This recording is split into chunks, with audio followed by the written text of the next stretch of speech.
waaw yàlla moo yónni yonent bi ci jaami yàlla yi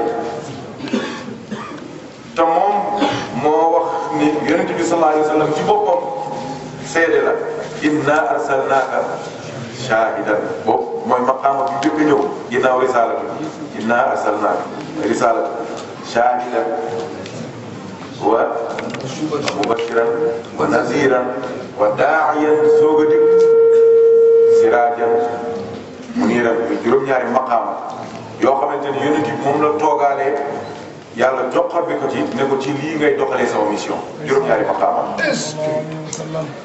bu njëkk bi mooy shaahidan googee moom la taxawoo keroog ci hajjatul wadaa bi suñu xalifa doon waxtaan te loolu pour man mooy problème mu àdduna bi. waaw mooy ndax yonent bi. parce que li yëpp fa daje woon. monde bi yëpp fa daje woon monde musulman yëpp fa daje te yonent wax na sax ne li yéen a ji nii ku fekkewul na ko nettali. moromam. Pourquoi? Parce que il voulait que jullitu àdduna bi yëpp déglu li muy wax. comme tey jii dafa mel ni yonent bi moo doon wax sallallahu alayhi wa sallam muy maqaama bu kawetee ji ci xadra bi ñu toog fii loolu muy lu rëy yàlla nañ ko muurloo. Arafa la woon. Arafat la woon rek ndeysaan ma ko mu ne mu taxawee ci shaahidan googee waaye laaj sama borom ne ko yaa ma defoon may shaahid tey jii nag yaa war a nekk shaahid yaa moo xam ne ma shaahid nga di témoin ci peuple bi ak peuple yi ba yomal xiyaam waaye tey jii man yàlla man maa lay ñaan yow nga nekk sama shaahid ci sama borom ci yërmandeem ak nangu bu mu nangu mission yonent bi mu daal di yebal Jibril mu ne ko al yawma akmaltu lakum diinakum wa atmamtu alaykum ni'mati wa raditu lakum l-islaama diinan gis nga loolu mooy problème mu àdduna bi fi mu ne nii ndax yonent bi indiwul lépp li mu war a indi loolu rek mooy problème bi li xew ci àdduna yëpp fitna yi am yëpp dérangement yi l'islam am yëpp ak monde bi ci boppam mooy ndax yonent bi indi na li mu war a indi waaye ku déglu sëñ Khalifa du début jusqu'à la fin presque lu mat 25 points tudd na ko te point bu ci nekk mën na doon sujet fukki fani burdu point bu ci nekk benn bu ci nekk mu génne ko indi ko dem jël ayatul qur'aniyya ya mu àndal ak ahadith nabawiyya ya mu àndal ak mafahim ya nga xamante ni borom xam-xam yi ñoo ko ci jëlee mu indi ko présenté ko mbooloo pour dëggal ne yonent bi li ko waroon yëpp def na ko léegi kon problème bi fan la nekkee message bi ci ki mu jógee mooy Allahu jalla wa ala kon mënul am problème message bi mënul am problème ndax Allahu jalla wa ala message bi kiñ ko jox mënul am problème ndax mooy sayyiduna Muhammad te moom indil na leen maqaama yonent bi en tant que Muhammad ibn Abdillah ak Muhammadu Rasulullah te loolu jamono li tax ñu am problème ci l'islam mooy dégguñu mënuñoo def farq bayna haazayni al maqaamayni te loolu dégg naa ko ñetti yoon mu insisté ci di wane toujours ne yonent bi même bu dee jëmm ji yàpp ak deret la waaye am na leneen lu nekk ca biir te loolu kenn du ko suul mooy xaqiqatul muhammadiyya bi muy junj moo te loolu alhamdulilah rabbil alamin ñun waa kër Cheikh na Ahmad Tijani amuñu problème boobu ndax Muhammadu Rasulullah moo ngi taxawee ci salaatul fatihi xaqiqatul muhammadiyya di leeru yonent bi moo ngi taxawee ci jawharatul kamal soo wasifa yaa ngi ci xaqiqatul muhammadiyya yaa ngi ci Muhammadu Rasulullah soo laazimee yaa ngi ci Muhammad ibn Abdillah noonu lan la ci yaree di la ci tarbiya ba nga mujj xam ni yonent bi même bu dee am na jëmm nii am na leneen lu nekk ca moom te loolu nekk ci moom tabarakallahu ni lii amee solo noonu la amee solo su ko defee loolu yaakaar naa monde musulman duñ ko xamoon dinañ amaat beneen respect beneen gis-gis ci yonent bi sallallahu alayhi wa sallam dootuñ ko considéré comme néew bu ñu suul ca Madina dootuñ jël ay waxam di ko fontoo dootuñ toog sax di ko sàllatu ba tey ji yoo ne soo ne Seydina Muhammad ñu ne déedéet mérité ko soo ne da nga koy màggal ñu ne déedéet soo ne kii ñu ne kenn warul ëppal ci cofeel bi waaw soo ko yëkkatee ñu ne déedéet loolu day indi xullu day indi ëppal lu imaamul Busayri wax radiyallahu anhu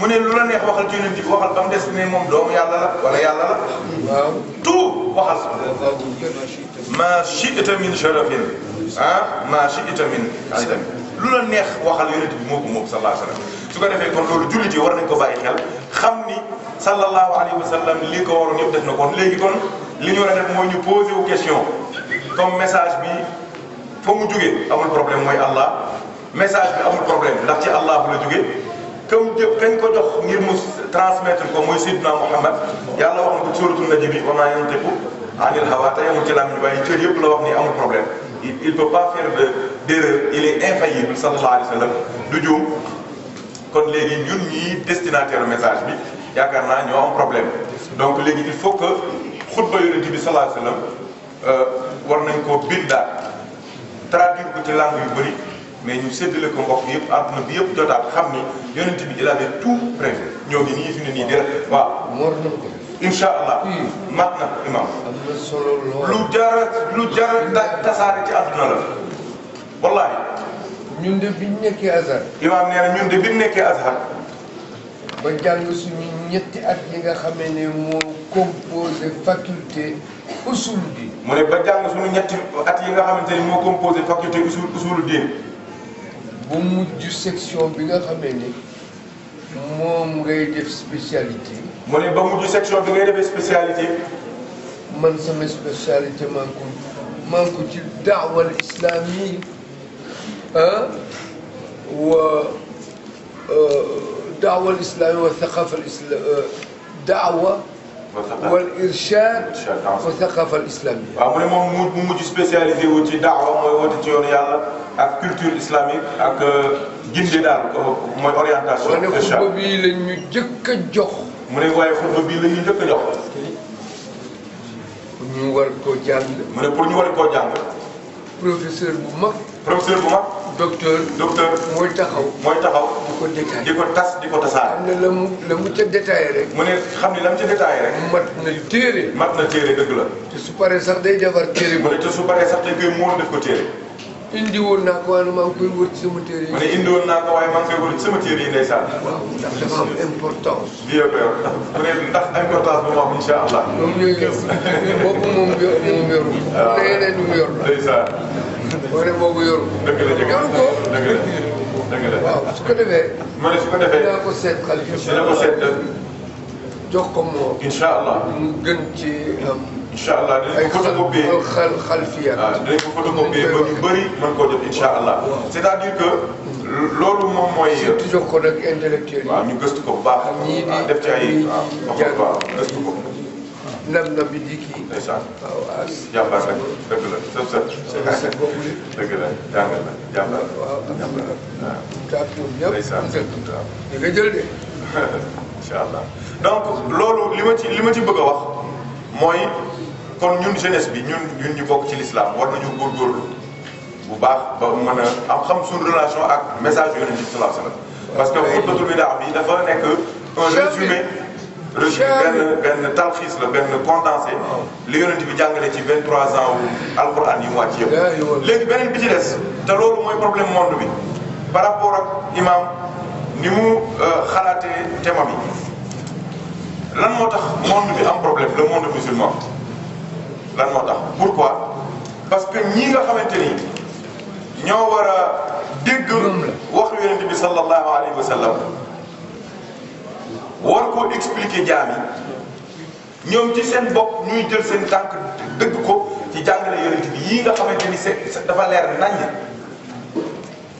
parce que sunu njaboot gii nga xamante ni ñoo ngi dem di gaañ seen bopp di gaañi di rey seen bopp mais ñoom xëy ñu dem defi ko dañoo déglu ay borom xam-xam ñooñu ñoom ñoo leen waar wax leen ba dig leen aljanna jox leen ay adilla qur'aniya wala nabawiya ba ñu gëm ne ñoom suñu dee aljanna lañ jëm donc le problème mooy Seydina Muhammad sallallahu alayhi wa sallam wallahi jottali na message am waaye ña ko war a jottali ci ginnaawam yaakaar naa ni foofu am na problème surtout jamono jii foofu la problème bi nekk mooy ñi nga xamante ni ñoo jot message yonent bi war koo transmettre les générations futures léegi da ngay gis ni ñoom ci seen bopp tey jii seen i intérêt politique seen i intérêt géostratégique seen i intérêt même sociaux wala même ethnique da leen di jaral ñuy piétiner jàngale yonent bi ngir régler seen i problème personnel te loolu muy danger bu rëy kon alhamdulilahi rabbil alamin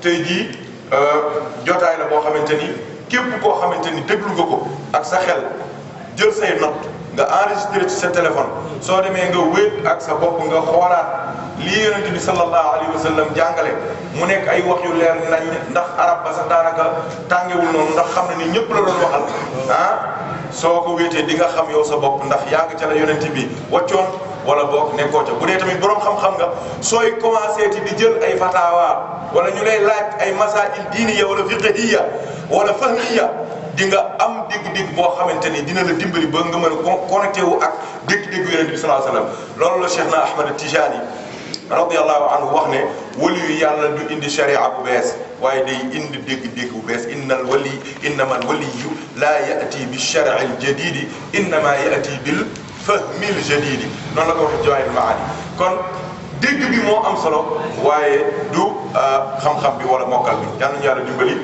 dolli sutura yi dolli teraanga yi bi jaahi nabina walana muhammadin sallallahu alayhi wa sallam kon ñu yemale ko foofu ba incha allah suba yàlla dimbali ñu ba balaa ñu àggal ñu am million incha allah. dinañ ci def yàlla jërëjëf imam mat na jege jërëjëf sëñ Xalifa macha allah.